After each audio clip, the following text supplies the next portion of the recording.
आशाताईंचे पाय गुलाब पाण्याने धुवून सगळ्या कलाकारांच्या वतीनं सोनू निगम त्यांच्या मनामध्ये असलेल्या त्यांच्या भावना व्यक्त करतायत.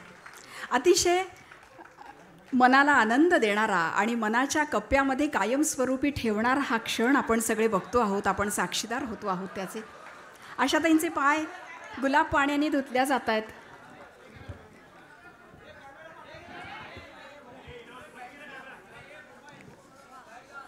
वेदमंत्राच्या घोषासह आपण या सगळ्याचा आनंद घेणार आहोत, आस्वाद घेणार आहोत.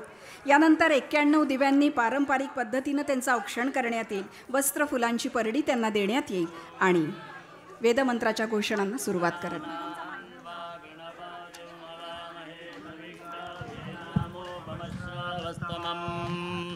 ज्येष्ठराजं ब्रह्मणां ब्रह्मणस्पदानः शृण्वन्नोतिभिः सीदसादनम्.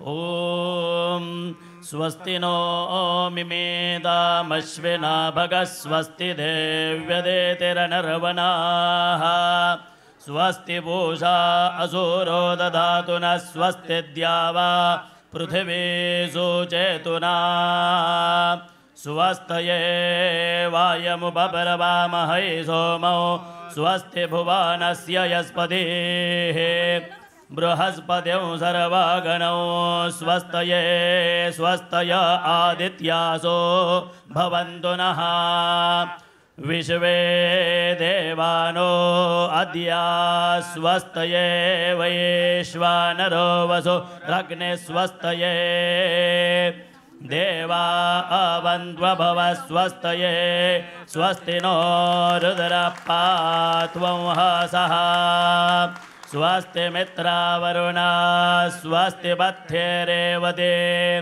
स्वस्ति न इन्द्रश्चाग्निश्च स्वस्ति नो अदिते गृधे स्वस्ति बन्धा मनोजरेमसूर्या चन्द्रमसा विवा पुनर्दददाङ्गिरा सङ्गयञ्च स्वस्त्यात्रेयं मनसा च दाक्षाम् प्रयातपानिः शरणं प्रपद्ये स्वस्ति सम्पादे श्वभयन्नो अस्तु.